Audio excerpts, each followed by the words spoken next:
History tells us, ladies and gentlemen, of great men and women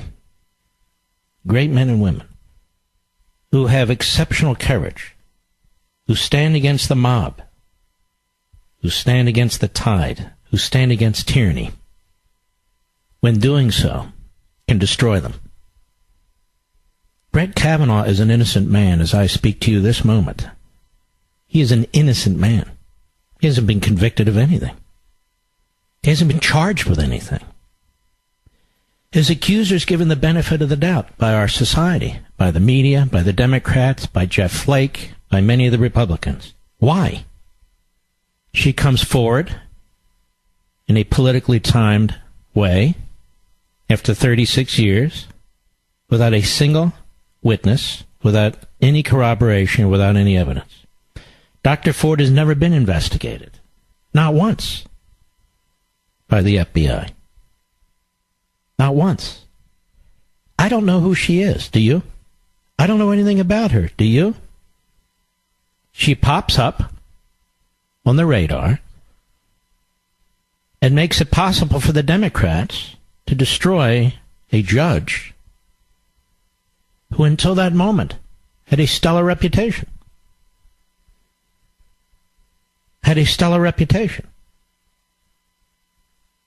Now the FBI is going to do an investigation because Jeff Flake has decided it's necessary. And Susan Collins and Lisa Murkowski and some Democrats. And these individual politicians are said to be among the most noble because they're not willing to accept the fact that Brett Kavanaugh is an innocent man who's been convicted of nothing, and that his accuser doesn't have a single witness, can corroborate nothing, and has no evidence whatsoever. She makes an allegation. And despite the trashing of the prosecutor from Arizona, she did a very good job. She wasn't loud. She was methodical. And she found big gaping holes in what Dr. Ford had to say, which to me raised very serious questions. She was afraid of flying. She flies everywhere. The polygrapher asked her 2 questions. She said it was a very long process. And I went through these things yesterday. There's not a single Republican on the Senate Judiciary Committee who went through those points today. Not one. Even some of the conservatives on that committee are so shy of addressing this forthrightly. They're giving speeches, political speeches or process speeches. It's been left to people like John Cornyn and Lindsey Graham and Tillis and a handful of others, so-called rhinos, to raise serious concerns. It's an amazing thing to watch. Brett Kavanaugh is an innocent man, but you wouldn't know it. I want to remind you of something. We talk about it, but I want to remind you of something. And then I want to know if, in fact, the Democrats, the liberals, the media really do want a serious FBI investigation that involves serious questioning and discovery involving Dr. Ford, and what a real FBI investigation would entail. There's a piece at the excellent website, thefederalist.com. It was written a couple of years ago, by Mary Catherine Ham. Fantastic lies, 10 appalling moments from the Duke lacrosse case. I want to remind you of this, since not a single Republican on the Senate Judiciary Committee did. On the evening of March 13, 2006, just a little over 12 years ago, a fateful party at a house in Durham, North Carolina, plunged the nation and its media into a frenzy of assumptions, social crusading, and miscarried justice. The Duke men's lacrosse team hired 2 exotic dancers during a night of drinking One of the dancers accused 3 team members of a brutal gang rape in the bathroom of a rundown rental house just off of Duke's tree-lined East campus. Now, let's stop there. What do you think, with just that information, 2 sentences, the Democrats on the Senate Judiciary Committee would have done with this? What do you think Jeff Flake, Susan Collins, and Lisa Murkowski would have done with this? What do you think CNN and MSNBC and the rest would have done with it? Well, we know what they did with it. The story scratched every social justice itch, and everyone seemed more than happy to scratch away despite a lack of evidence. A little more than a year after the alleged assault, North Carolina Attorney General Roy Cooper took the unusual step of declaring the 3 accused men innocent after a tragic rush to accuse and a failure to verify serious allegations. And prosecuting Durham District Attorney Mike Nifong was disbarred and convicted of contempt. Ham says, I grew up in Durham, blocks from the rental house in question. I understood the community and the media environment into which the Molotov cocktail, as one columnist called it, had been tossed. I followed the story closely and still was reamazed by the many misdeeds in the ESPN 30 for 30 documentary. Fantastic Lies, it was called, which aired on the 10-year anniversary of the party. Forthwith, 10 moments from the film that will remind you how truly appalling it was. Number 1.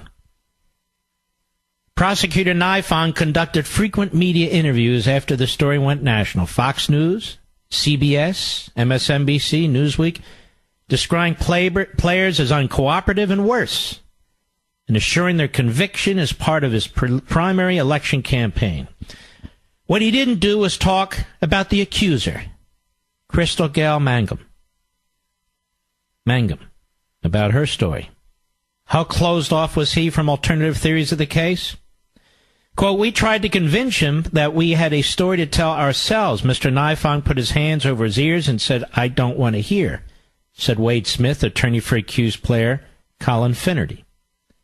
He literally put his hands over his ears, said Jim Cooney, lawyer for accused player Reed Seligman. Seligman's mother, Kathy, added, you don't speak to the accuser and you don't speak to the accused, but you're positive something happened. Number 2, the rule violating photo lineups. There were 3 photographic lineups presented to Crystal Mangum, according to the documentary and other reporting, all of which violated rules about photo lineups. They featured nothing but lacrosse players who were present at the party. She can't pick out the wrong person because there's no one in the lineup other than people she's been told were actually at the party, said Joe Cheshire, attorney for accused player Dan Evans. Number 3, when the accused and families came to grips with the situation, the players on the Duke team maintained their innocence, but also their media silence as they waited on their legal fate. And the documentary gives to the wrongly accused what media coverage did not at the time of their accusation. Their humanity. Their humanity. Seligman's mother told a heart-wrenching story of her son delivering the news that he'd been accused. Mom, I need you to be stronger than you've ever been in your entire life. Mom, she picked me, his mother recounted in the documentary. Cooney also emphasized the seriousness of the accusations to Seligman. Reed, whatever life you had before March 13 is over. That life is never going to happen, he said. Number 4, when team captain Dave Evans publicly professed their innocence. Magnum had named 3 men in her version of events. Finnerty and Seligman, both 20 at the time, were indicted first. The rest of the team waited anxiously to see who would be named the 3rd attacker. On the announcement that it was senior and team captain Dave Evans, he made a passionate profession of innocence to national media. Quote, first, I want to say I'm absolutely innocent of all the charges that have been brought against me today. That Colin Finnerty and Reed Seligman are innocent of all the charges that have been brought against them. When the police first came to my house, I fully cooperated, and I've continued to try to cooperate with them. When they entered in and read the search warrant, my roommates and I helped them find evidence for almost an hour and told them if they had any questions, we would gladly answer them to show that nothing happened that night. I am innocent. Reed Seligman is innocent. Colin Flaherty is innocent. Every member of the Duke lacrosse team is innocent. You have all been told some fantastic lies, he said. Number 5. When the New York Times public editor explained the media's inability to cover this fairly. New York Times public editor Dan Ockrent diagnosed the media coverage of the case in the documentary as journalists excited to find all their pet social justice issues in one story. It was white over black. It was male over female. It was rich over poor, educated over uneducated. All the things that we know happen in the world coming together in one place. And journalists, they start to quiver with a thrill when something like this happens, Ockrent said. The New York Times public editor. Number 6. When social justice protesters didn't understand due process. One of the most frequently spotted protest signs in Durham in the wake of the Duke lacrosse case indictments was, "Get a conscience, not a lawyer." The signs were a reference to the alleged wall of silence the players had employed to protect the team. The residents of the house where the party occurred had been cooperative with a search warrant. The entire team submitted to DNA samples, but they were accused by police, NIFONG, and media of being obstructive because team members denied accusations and acquired lawyers to get them through the process, as anyone accused of a crime should do. A poster featuring all the lacrosse team members' pictures was distributed widely on the campus and around town with the headline, "Please come forward." There was, it turns out, nothing to come forward about. I will continue this when we return. You can see the frenzied media, can't you, ladies and gentlemen? The media were exactly the same back then. I'm going to continue with this story in a moment. Let me ask you about this FBI investigation. If you have a real FBI investigation, isn't that what the Democrats keep demanding? Isn't that what Mr. Flake demands? Isn't that what Murkowski and Collins and the rest have agreed to? Well, try this on for size. Dr. Ford, please provide us with all your medical records since the time you were in high school. I mean, we need to get to the bottom of this. One side's not the only side that's investigated. Mr. Kavanaugh's been investigated 6 times. Dr. Ford, provide us with the names of all your physicians since high school. Dr. Ford, provide us with a list of all the places you've lived since college. Dr. Ford, you've already waived privilege, so provide us with an actual copy of your therapist's notes. Dr. Ford, provide us with all your yearbooks, calendars, schedules since high school, because Shelley Whitehouse is particularly interested. And I can go down a whole list, ladies and gentlemen. That's how a real FBI investigation is done. They don't just investigate one person. None of this was discussed on the Senate Judiciary Committee. None of it. None of it. I heard these former prosecutors on the Democrat side say we need access to witnesses. We need to be able to question them. Really? No investigation of this kind is ever done this way. And then when it comes to due process, it's just a job interview. Oh, wait a minute. Is it a job interview or is it an investigation? Which is it? Job interview or investigation? It's neither. It's not a job interview. It's not an investigation. It's a disgusting disgrace. Every damn one of these people. Every damn one of them. Jeff Flake in particular. Susan Collins in particular. Lisa Murkowski in particular. Don't stand up for another human being and their due process rights? Mr. Kavanaugh is an innocent man under our system of law. He's an innocent man under our system of justice. He's been charged with nothing, let alone convicted of anything. And we all admit that Dr. Ford was so persuasive. I have to be honest, not to me. I'd like one witness. One piece of corroborating evidence. Anything. There's nothing. That it wasn't enough that Kavanaugh had 6 investigations. Not one of those senators mentioned that she had had none. And the good old Montgomery County Police Department chief spoke today. He said, hey, we're open for business. Anyone want to come by? You're a little late, chief, about 36 years, but he does raise an interesting point. You want an investigation? The jurisdiction's in Montgomery County, Maryland. Not a single lawyer has taken a single one of these accusers into that building to file a complaint against Mr. Kavanaugh. Now, why is that, ladies and gentlemen? Because there, the rule of law would actually have to apply too. I'm not done. Look at the frenzied media now, ladies and gentlemen, just like during the Duke lacrosse scandal 12 years ago. Any cable network you look at, 24/7. Even my Sunday show bumped, preempted. I'm just pointing it out. Let's continue with this story. Just a couple years old. It was in the Federalist by Mary Catherine Ham about this Duke lacrosse team and these 3 members who were indicted and trashed. And every social justice issue was poured into the case, just like now. This is about sexual harassment. This is about women's rights. This is about privilege and so forth. It's about none of these things. This is one individual against another. It's about facts and evidence and witnesses.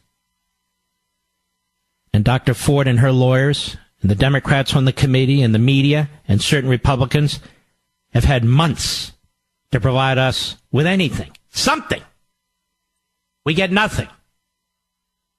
Number 7, when the accuser, Duke again, when the accuser and accused were not in one place at one time for 10 minutes, the 3 defense teams for the accused put together a timeline for the night in question using cell phone records, receipts, eyewitness reports, and the accuser's story.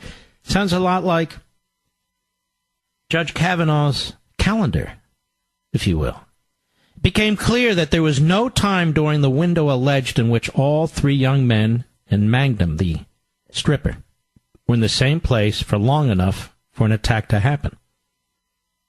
Seligman was literally on a video a mile away from the site at the time of the alleged assault, said teammate Rob Wellington, who had left the party with him to get cash at an ATM a mile from the party, where Seligman is visible on security footage. But it didn't matter.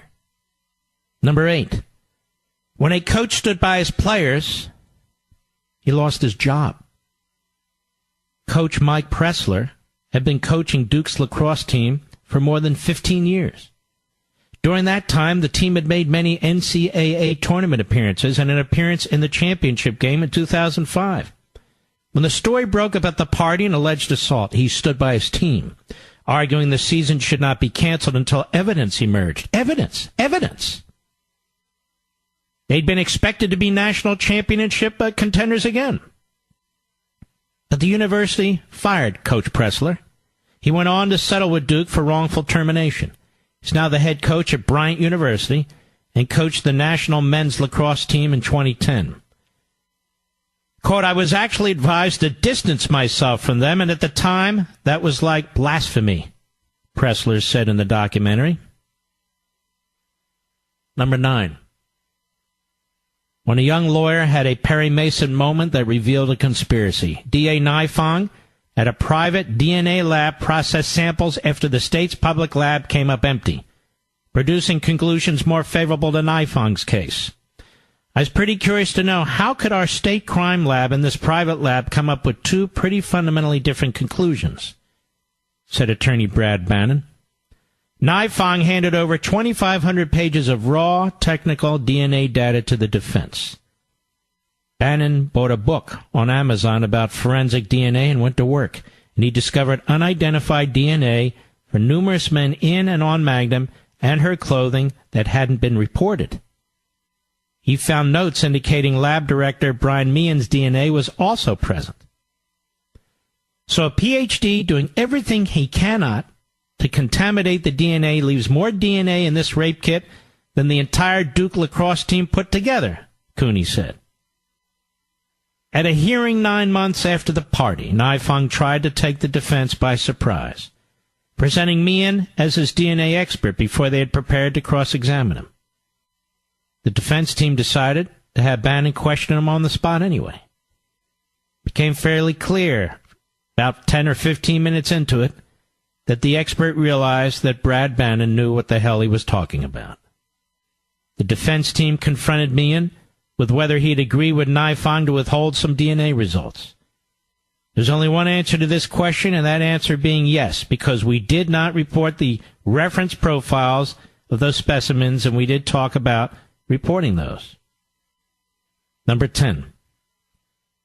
When the falsely accused players showed more maturity than their professors and the media. All of the accused players are involved with the Innocence Project, which uses DNA evidence to overturn wrongful convictions. Said Reed Seligman upon his exoneration, "This entire experience has opened my eyes to a tragic world of injustice I never knew existed. If police officers and a district attorney can systematically railroad us with absolutely no evidence whatsoever, I can't imagine what they do to people who do not have the resources to defend themselves."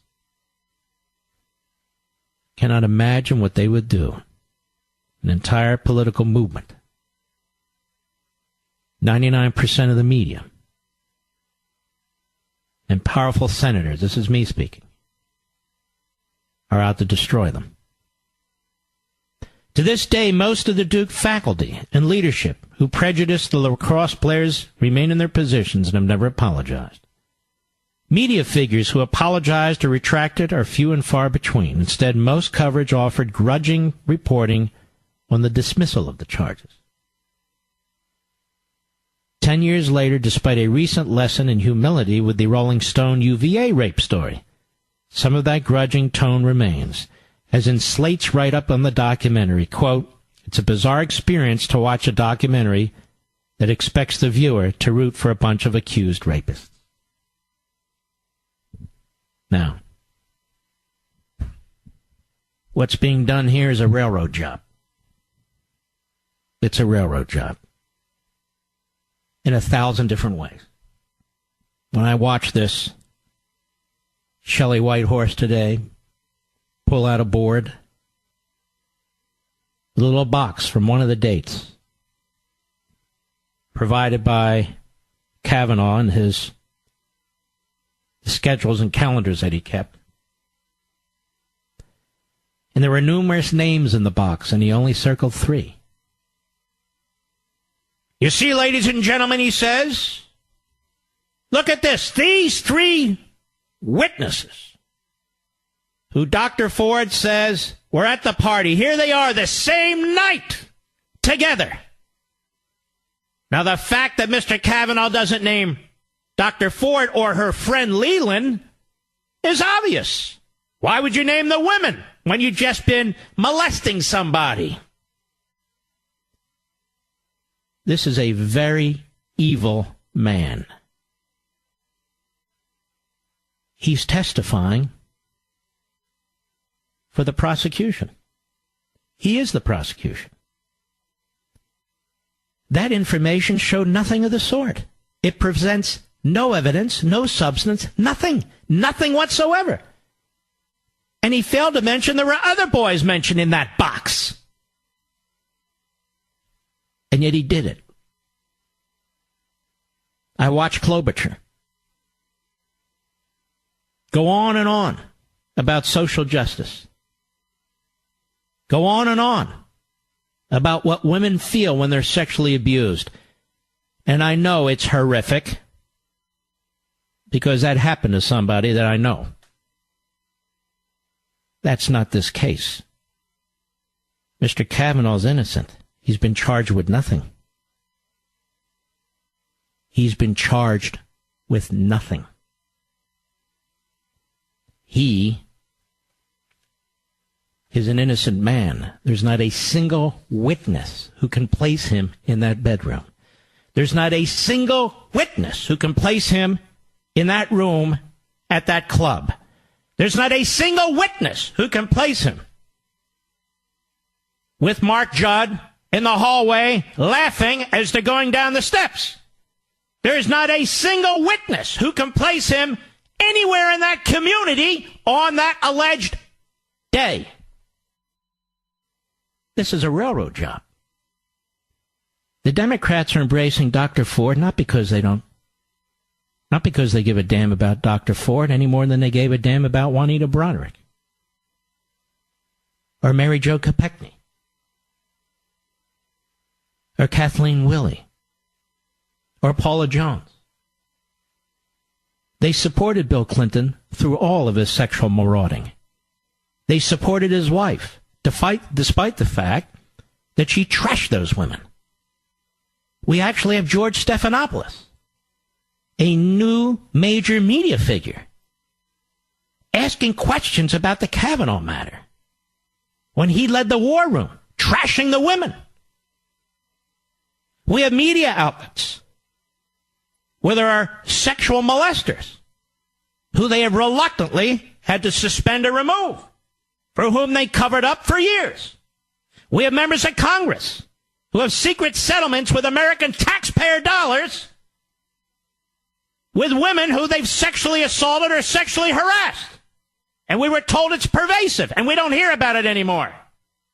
We have one of the men pointing a finger of guilt at Mr. Kavanaugh, who sits on that Senate Judiciary Committee, who in 1994 confessed in a column that he molested a woman against her will, a former friend, and his name is Cory Booker. Just another week of an FBI investigation, ladies and gentlemen.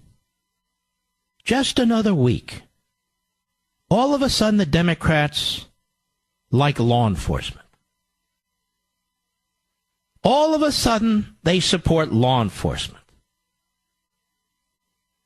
All the talk you've heard about law enforcement being anti-African American. All the talk you've heard about law enforcement being out of control. All the talk you've heard about these cowboy cops and all the rest of it. Not anymore. Now it's the gold standard. But will they allow the FBI to really dig into Dr. Ford's past, as the FBI in the past has dug into Mr. Kavanaugh's past?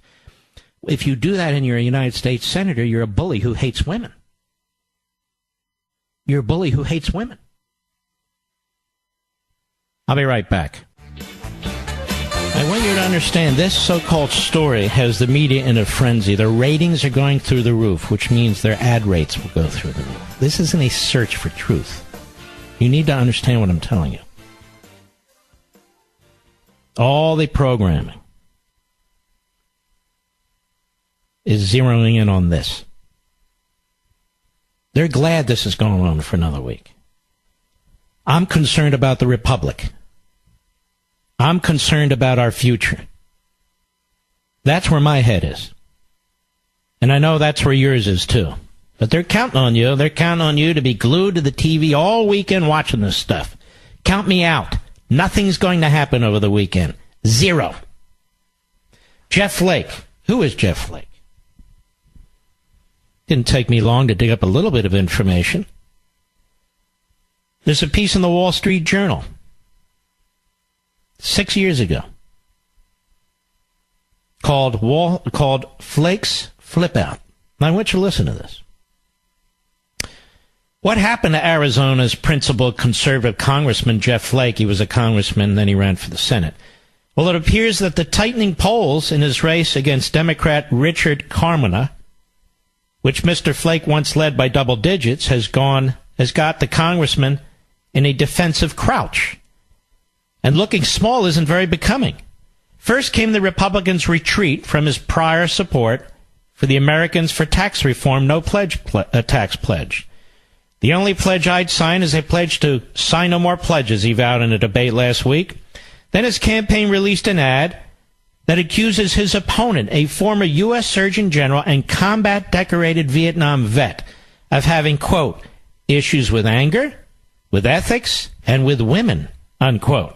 In the ad, Christina Beto Mr. Carmona's former supervisor at the Health and Human Services Department recalls Mr. Carmona twice angrily banging on her door after midnight. Mr. Carmona claims he visited Ms. Beto's home only once for a few minutes over the holiday, and that she lied because this incident never occurred. But that didn't matter to Mr. Flake. On Friday, he struck back with an ad featuring his former SWAT team commander, Kathleen Brennan. Quote, Rich treats everyone with respect. Doesn't matter whether you're male or female. Rich was about protecting people and saving lives, says Ms. Brennan. So when I see a career politician like Jeff Flake attacking Rich Carmona, who has spent his life helping others, it's despicable. Congressman Flake should be ashamed. Two of Ms. Beto's colleagues at HHS have since vouched for her integrity. But regardless of whether her allegations are true, they're likely to alienate voters. Imputing an opponent's character is usually a high-risk strategy, but it's even more dicey when the target is personally well-liked, like Mr. Carmona. And even more so when the assailant is floundering in the polls, as is Mr. Flake. A recent public survey shows him down by 2 points. Candidates usually try to keep their hands clean by allowing super PACs to underwrite ads of this nature. Mr. Flake's fingerprints, however, are all over this one.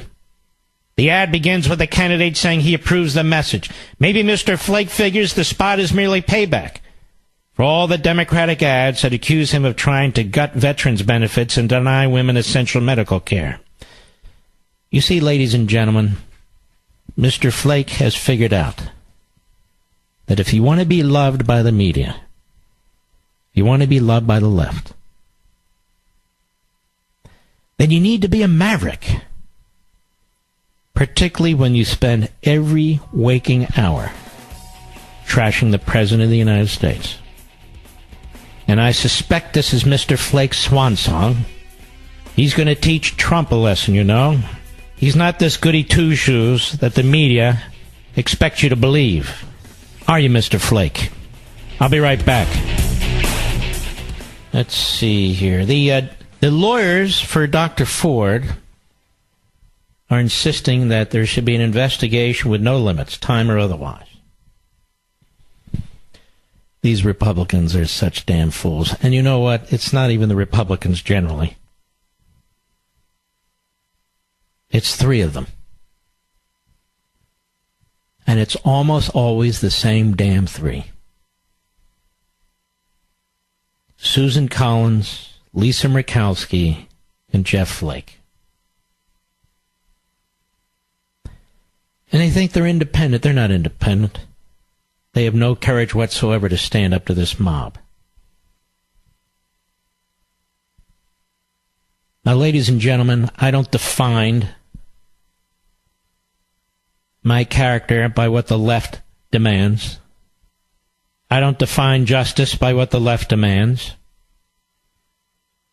I don't define the culture in society by what the left demands. This is not a case about all women. It's not a case about all women who've been sexually molested. This is a matter about two individuals. An accuser and an accused, regardless of their gender. That's the way justice works. You've got to have more than an accusation. Otherwise, we're all guilty all the time. Otherwise, your children are all guilty all the time.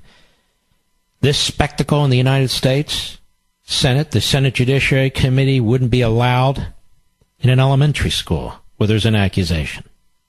There has to be something more when you suspend a child than when you suspend a confirmation. Mr. Flake is a coward. There's nothing noble about him. Susan Collins is a coward. There's nothing noble about her. Lisa Murkowski is a coward. There's nothing noble about her. They refuse to stand up for basic justice. Something men and women have fought for and died for throughout the history of this country. Something an entire revolution was fought for. The media like to talk about freedom of the press. There are other essential rights, too, like due process, like probable cause, like presumption of innocence. The Democrats reject it all. They keep turning to the FBI. We need another FBI investigation. Now there should be no limits. Next they're going to say Kavanaugh should get a lie detector test. I'm telling you. We have no idea who Dr. Ford is, ladies and gentlemen. People are painting a picture for you, and you're being told, accept it. Don't question it. Accept it, don't question it. You're not even allowed to say, I don't find her credible, and I don't find her credible. If somebody were to come up to me and say, that was done, I've got no witness, I have no evidence, I have no anything, what are you supposed to do about it? Worse yet, 36 years ago, that was done, I don't know exactly where, I don't remember how I got home, these are the people who were there. You go, okay, let me get on the phone. You call the people who were there. They say, I was never there. And one of them says, I don't even know who the hell Kavanaugh is. That's her best friend. I was listening carefully to the way these speeches were given by the Democrats in particular. They already concluded that Kavanaugh is guilty. The other person in the room when this took place, Mark Judd. The other person in what room when what took place with Mark Judd? Those facts haven't been established. No facts have been established. We have a bare accusation. No facts have been established whatsoever. None. Not a single scintilla. None. Nothing. Nothing. If there were facts, wouldn't you think the Democrats would have presented them? If there were actual witnesses, don't you think the Democrats would have presented them? How about the lawyers? You know, at the end of yesterday, after Mr. Kavanaugh's testimony, you and I concluded, okay, it's over now. But Mr. Flake buckled because he's a coward. Because he doesn't believe in the rule of law. Because he doesn't believe in justice. And where do they go? They fall on this bromide. We need an FBI investigation. We need an FBI investigation of what exactly? And it won't be a good enough investigation. And it won't include Ramirez and Stelnick. It won't include these other women. And there'll be one excuse after another, and we think they were rushed, or the president's orders to the FBI, they weren't clear enough, and so forth and so on. And what about Dr. Ford's testimony? Stop focusing on the prosecutor and focus on what the prosecutor uncovered. Stop focusing on the dramatics. Focus on the facts. She said she doesn't like flying. She flies all the time, on vacation, and connected to her job. She said the polygraph was long, and they were sticking all kinds of things on her, and it was much longer than she thought. The guy that gave the polygraph said he asked her 2 questions. She couldn't remember back in July whether she handed the actual transcript of the notes with a therapist or was on the phone and gave a summary to the reporter at the Washington Post. I'm sorry, ladies and gentlemen, that's not repressed memory. That's 3 months ago. Of course she knows. She didn't know who paid for her polygraph. Well, the lawyers said they had. There are many other questions. Turns out she's 6 to 8 miles. Her house was 6 to 8 miles from the place, the general place, the club in which she says she was sexually molested. She has no memory of how she got home. None. Well, that's repressed memory. Okay, but you've accused a man of sexual molestation. And unless your memory becomes unrepressed, what the hell is he supposed to do about it? When you don't have any witnesses and nothing else, except a bunch of screaming Democrats, slobbering media, and people running in the hallways of Congress screaming at you. What exactly do we have here? Nothing. Nothing. And then it's all dressed up in political drama, which is another giveaway. Several Democrats get up from the committee hearing and walk out. In other words, they bring their protests from the streets into the committee room. This is unparalleled, unprecedented. And there are scores of Democrat House members who are women in the audience who happen to get up and walk out exactly the same time. Completely orchestrated. As they all go to the media and say the same thing. I also noticed the diversion of the Democrats on the committee, accusing Mr. Kavanaugh of accusing Dr. Ford of orchestrating all this. That's not what he did. He accused the Senate Democrats and their left-wing groups of orchestrating this. And he has good reason to.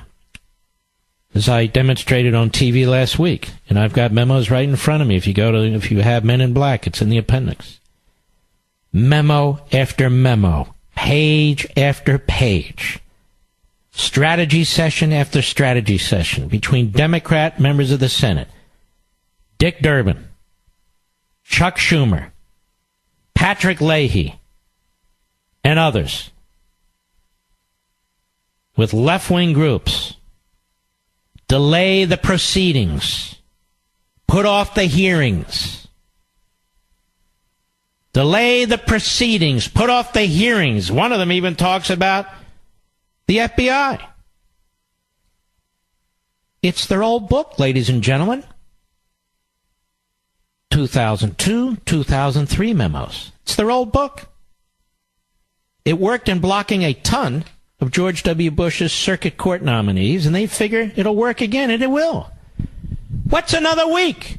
What's another month? What's the hurry? What's another election? And Merrick Garland, don't forget Merrick Garland. They held him up for 9 months, I heard Klobuchar say. Here's what she didn't say. Because she's a liar, too. Ms. Klobuchar, when you pointed out Merrick Garland, how come you didn't point out that Joe Biden, Barack Obama, and Chuck Schumer all walked to the Senate floor years before when George W. Bush was president and said he must not nominate anyone in the last year of his presidency? Why didn't you mention that? Former prosecutor. Why didn't you tell the American people that? Why didn't you also tell the American people that your party, led by Mr. Schumer, filibustered more judicial nominees than ever before in American history collectively? Then you got rid of the filibuster for every nominee below the Supreme Court when Obama was president. Why didn't you tell the American people that? How you all play the system. Why didn't you play the audio that I played here repeatedly earlier in the week of Joe Biden saying these FBI examinations mean nothing? Absolutely nothing, because they don't reach conclusions and they don't make recommendations. How come you didn't say that? And how come, Madam Prosecutor, you didn't point out that not a single one of these accusers and their lawyers ever went to the Montgomery County Police Department and filed a complaint? Not today, not yesterday, not 10 years ago. How come you didn't point that out? There you would have had your investigation, quote unquote, but you didn't. Because it's all theater. And the American people suffer from this. The integrity of the Supreme Court is being destroyed right before your eyes. I dare say every one of those justices, no matter who nominated them, Democrat, Republican, activists, constitutionalists, are watching this with their jaws on the floor. With their jaws on the floor. All right, Mr. Producer, who do you recommend that I speak to first off in the program here? The great WABC, Bruce in New York. Go. Mr. Levin, I want to share this with you. I was a victim of repeated brutal sexual assault when I was younger. When I finally decided to get therapy, I felt it was strange that I followed the life of the person that assaulted me. You know, I saw him go to prison, I saw him get out of prison, go back to prison, and die in prison.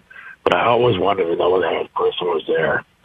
My therapist said to me that is absolutely normal. He shared a study with me that said 97% of people that have been victims of a violent assault follow the person that's done that because they feared one of two things: it happening again or retribution for putting the person in jail. With that said, Dr. Ford repeatedly said it was a civic duty to come forward before Judge Kavanaugh was appointed to the Supreme Court. What my point in all this is Judge Kavanaugh has been in the public life for many, many years. He was in the Bush administration, and he sat on the highest court in the land. And if her story is to be believed by someone like me, I would think that she has followed this man throughout his career. And why was it not her civic duty to come forward when he was in the Bush administration? When he did sit on his second highest court in the land? This is a very interesting point. And by the way, I'm sorry you went through this horror. I truly am. But you raise a fascinating point. You are saying, as somebody who experienced something that was horrific, why didn't she come forward with her civic duty in all the public positions he held? She had many opportunities to do it. And the answer they're going to tell you is we have a study on memory suppression. I don't think that's a good enough answer now that we're at this point. But I appreciate your call, sir. We'll be back. You're not going to learn a single new bit of information all weekend long. You're not going to learn it from these politicians who are going to be hitting the Sunday shows and the Saturday shows. You're not going to learn it from the hosts and the contributors you're not going to learn a damn thing. And your head's going to blow up with these endless replays of the same video and the same audio over and over and over again. Let's start over Monday with it, okay? We do need to battle this. We do need to fight it. But we don't need to get stupid with the constant dumbing down. With the constant dumbing down. I mean, I think the questions I've asked are quite unique here with respect to Dr. Ford, whom we don't know. We're told that we should believe her. We're told that we should believe everybody. We're told this is about women and victims. It's not about any of that. But if we're going to have a real FBI investigation to really get to the bottom of this, and we really have to judge character, then it's not just Kavanaugh with the 6 investigations. Then Dr. Ford has to be investigated. And I raised some of the questions that would normally be asked in a situation like this. By local law enforcement, by detectives. Provide us with your medical records since the time you were in high school. Provide us with the names of all your physicians since the time you were in high school. Oh, Mark, you're a bullet. No, you want an investigation? You know, if you're a cop out there, if you're a detective, call me. Call the nation. Tell them how this works. If you're really going to investigate. We like all the places you've lived since you were in college. You know, we want to talk to your landlords. I think people who knew you there to see what kind of life you led. I mean, we know what kind of life Kavanaugh led. We have no idea what kind of life Dr. Ford led. In college or anywhere else, none. And you're not allowed to ask. Well, I'm asking. Because now we're doing an investigation. A criminal investigation. That's what the FBI does. So on the one hand, they say it's a job interview. On the other hand, it's a criminal investigation. Provide us with your actual therapist's notes. You already waived privilege. You already talked about it. You already released some of them or summarized them. All right, your privilege is gone. Provide us with all your yearbooks, calendars, schedules since high school, because we know Shelley Whitehouse from Rhode Island, he's obsessed with this stuff. But this isn't the sort of thing you're going to hear in the next few days. You're going to hear, yeah, this Feinstein, why didn't they give this letter? You know, say that same thing over and over again. Well, let me tell you, we better turn the chapter here because we're under attack. Kavanaugh's under attack. This administration's under attack. The Supreme Court's under attack. The Constitution, the Bill of Rights are under attack. Our society is under attack. It's unfolding in front of your faces. And yet they're using the same game plan that they used before. Last Sunday, this week, tonight, I've read from these memos to you from 2002, 2003, and so forth. The whole strategy was laid out there almost 20 years ago. That's what they did and do to nominees. Not a single Republican senator brought that up. People talk about the prosecutor, who I think did a damn good job, and she did her job. I'd say half of the Republican senators did their job. Some of them were dormant. Some of them were giving us lectures about bipartisanship. I mean, it was amazing to me.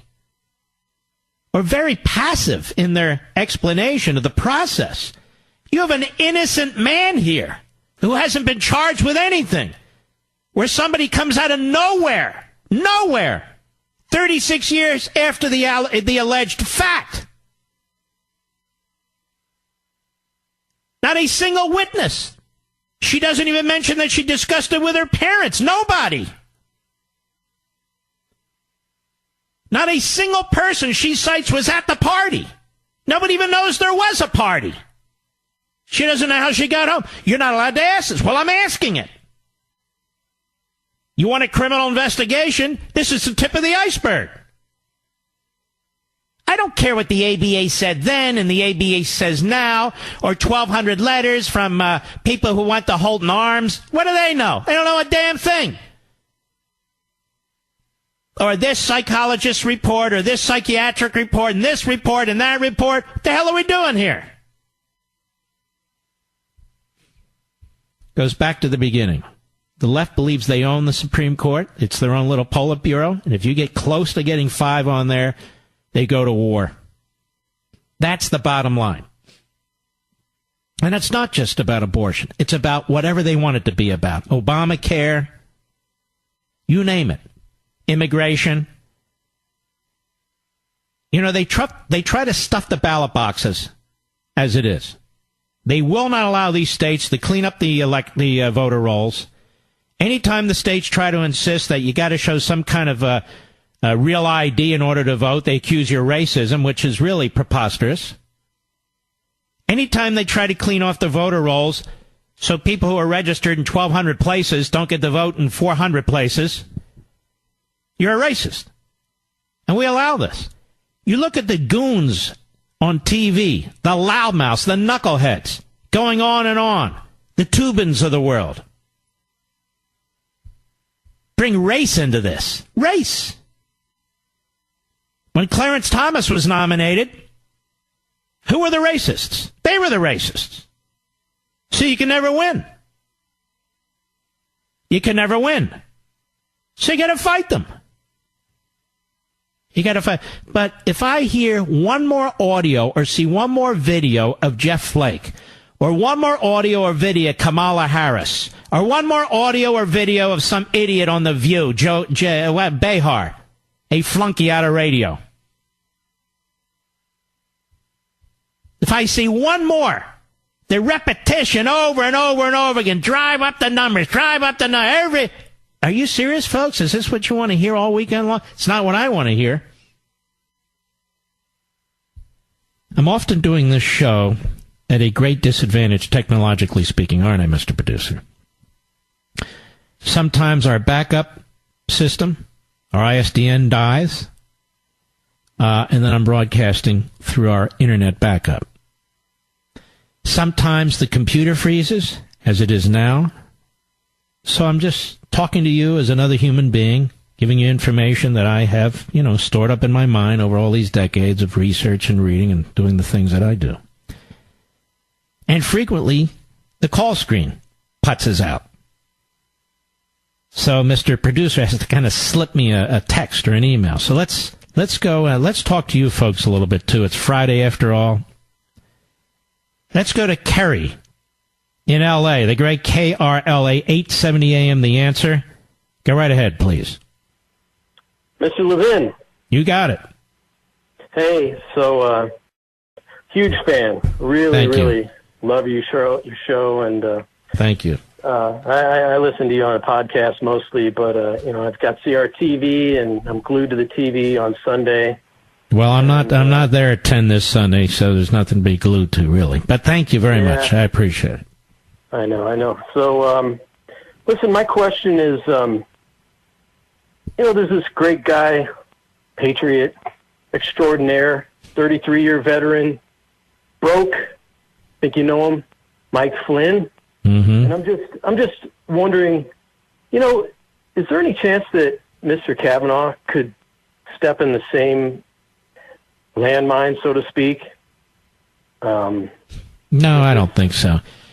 I think he's been around long enough. He's also been an investigator. He worked for Ken Starr. But you do raise an interesting point, Kerry, and that's this. They not only want to block Kavanaugh because they don't believe that actual constitutionalists, there should be too many on the Supreme Court while they're trying to fundamentally transform America. This is also payback because he served under Ken Starr on the independent counsel staff. It's payback from Hillary Clinton and the Democrats. And for Jeff Flake and Susan Collins and Lisa Murkowski and all the other cowards to allow this man to be treated the way he's being treated, to throw the entire rule of law and due process and presumption of innocence out the window, to fall back on this phony bromide about we need another FBI investigation is disgusting. And we should never forget these people. Never, ever, ever forget these people. They have totalitarian minds. Collins, Murkowski, Flake, and all the rest of them. They're not on the right side here. They're on the wrong side here. All right, Kerry, thank you for your call. Much appreciated, my friend. Drew in Texas on the Mark Levin app. Go. Yeah, how's it going, Mark? Okay, thank you. Well, so, I don't have much of a question as much as a kind of a perspective. So I'm in my late 20s. I've got a wife. I've got a son. I've got a good career. 10 years ago, like 16, 17 years old, I had someone in my life that they were raped. Now, when they were asked about it, when they opened up to their parents about it, they put my name on that. I wasn't even in the country at the time. I was in Israel. That came to rule my life for the next couple of years. I did open up to my parents about everything I had ever done. It was not good. It ruined me going to school, a lot of things in my family life. But I was always really confident that because I knew I was innocent, because there was no evidence. There wasn't evidence. It was, Dad talked to me. I met with them. I told them where I was at, what things were going on. And then I'm here 10 years later. And I see the Me Too movement, and I see Now hold on. So was it ever adjudicated, or what happened? No, because there was no evidence, there was no adjudication, there was no police report made. They just came to us and let it know. I guess trying to flex to see if I was going to admit, let them know, which I didn't, and I stood by my story, and it was consistent because it's the truth of what happened. That wasn't me. I think it happened, but it wasn't me. Couldn't have been. Wasn't in the country during the time that she said that had happened. But I'm fast forward now, and I look at this, what's going on here, and I see what's online. Even today, I saw a stat that someone was sharing saying that the false accusations, there's only for every 100, maybe a couple of them that are falsely accused, as if my life doesn't matter. That my story, my family ruined my life. Your point is, even though statistics show that in most cases the accusation is legitimate, there are cases when they're not. That's why we have a legal system here. Yeah, I mean, this could go well beyond even cases of alleged sexual violence or actual sexual violence. You could take it in any category. Some guy steals a loaf of bread. I mean, you can go on and on and on.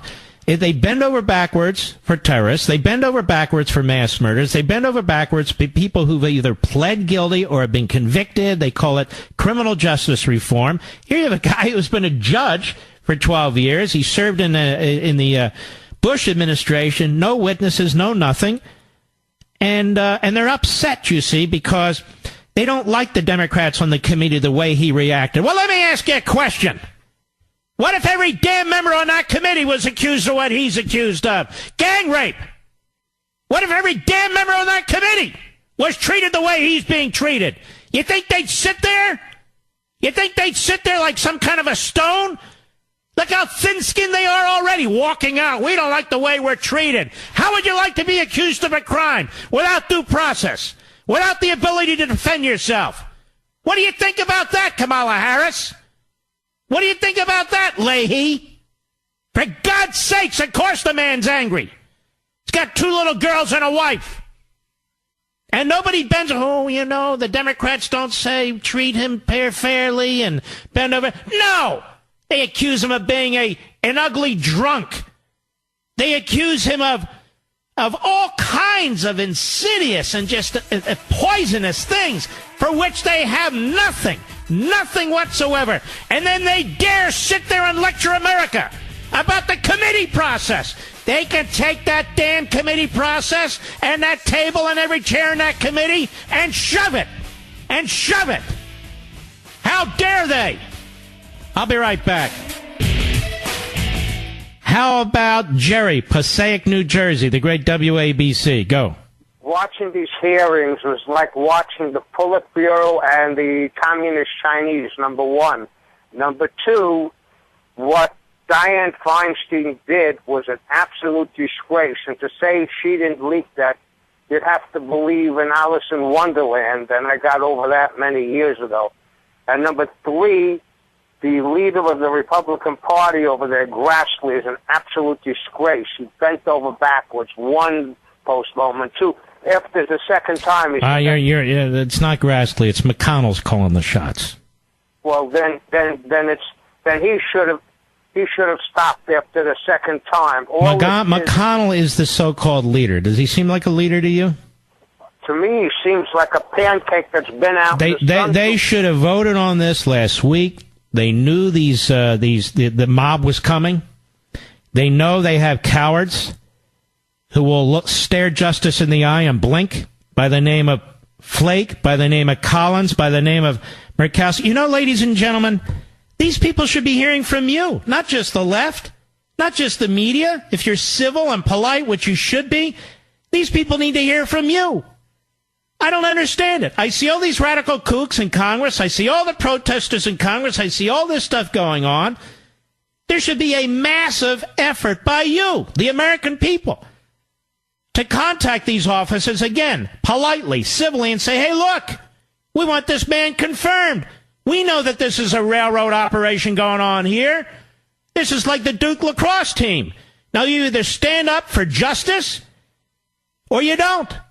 And let me tell you, if any of these politicians, Flake is done. He's finished. If any of these others running in primaries sometime and they keep this up, we're going to have to defeat them. We're going to have to focus all of our efforts at defeating them. This injustice is a cancer within the Republican Party. We would have Obamacare killed by now if it wasn't for this cancer within the Republican Party. This phony, maverick, liberal attitude, which is nothing but cowardice and people selling out to the left. Thank you for your call, sir. Actually, the poor guy didn't get to say too much, did he, Mr. Producer? All right, who do you recommend, Rich? Give me somebody who you think is good. Brad in Texas, the great WBAP. I suggest that must be in the Dallas-Fort Worth area. That is, Mark, and thank you very much for taking my call. I just wanted to say my wife and I are massive supporters of yours and great fans. I appreciate you taking my call. Thank you, sir. I wanted to say I think that thanks to Flake, they now, meaning the Democrats, have a means to slow walk a contrived FBI investigation. I guarantee Ford's attorneys are going to stonewall and keep her away from investigation for weeks, if not past the midterms. Mm-hmm. And I think the Democrats are going to be... Well, and they already did that once, right? Oh, absolutely. The woman who was afraid of flying, who we're told is trustworthy and truthful in every respect, flies all the time, including on vacations. Absolutely. Absolutely. I believe that they got to Flake and they said, you know what? You vote, but you put conditions on your vote. And we will have them. And I think McConnell and unfortunately Trump slipped right into that ruse. And now they are going to... Well, Trump is a bystander, really. I mean, he's kind of trying to be polite because he doesn't want to upset 3 or 4 or 5 of these knuckleheads. So I really can't blame him. I mean, he's not in control of the Senate. These are the same people who've undermined him on the wall and so many other things. Excuse me. I think we really got to stay focused on the problem here. It's Flake, it's Collins, it's Murkowski. It's those 3. They are responsible for what's taking place right now. There's only 51 Republicans. Only 51. And they are a cabal. They conspire together. They consort together in their own way. And obviously they are cowards who sell out. And then here's the thing. They wear it like a badge of honor. They wear it like a... I don't know. I mean, there's Collins, who can barely talk in complete sentences. All right, sir. Thank you for your call. Ida, San Francisco, California, the great KSFO. Go. Mark Levin, I've been wanting to talk to you for a long time. I'll be quick. Dr. Lord is not the victim. The thousands of babies that are going to be killed, unborn babies, they're going to be the victims if this goes through. You're not allowed to talk about them. You've already talked about it? But you know what I mean. No. According to the left, that's not even an issue. We can't talk about... Oh, they call it Roe v. Wade, a woman's choice. They never discuss what we're talking about, do they, ma'am? No, they don't. And they'll use every devious trick in the book. That woman was a plant. She to me, she looks like an alcoholic. Remember? All right. We can't do that on the air here. All right, we can't do that on the air. You sound like a nice lady, but we can't do that on the air. Thank you. Ray, our buddy Ray, Livermore, California, the great KSFO. We don't have a lot of time. Go, Ray. Mark, you're a national treasure. Love the show, the books, everything, the TV show. The Republicans need to stand tough right now, Mark. And it came from one of the most unlikely places yesterday, Lindsey Graham amnesty. But you know what? It came, and that's what's most important. You've got to... Trump is injecting backbone into this party, and they're not letting him. They need to learn something from this president and just have a little backbone, have a little guts, stick it out there. The Democrats are bullies. We've got to punch back, Mark. But the problem isn't we. The problem is you got 3 people, Collins, Murkowski, and Flake. Flake will be gone, but they play these people all the time. The media, the Democrats, Collins and Murkowski. Will they stand up for women? Are they going to put up with this? So will they stand up for women? They're not even in the mainstream of the Republican Party, these 2. We salute our armed forces, police officers, firefighters, emergency personnel, ICE, Border Patrol, FBI, DEA, all law enforcement. Good night, Spritey. Good night, Griffey. Good night, Pepsi. Good night, Smokey. Good night, Zelda. See you on Levin TV at crtv.com. Give us a try. Get Al-Qaeda, get ISIS, get all those subhuman cockroaches. And I'll see you on Monday. God bless.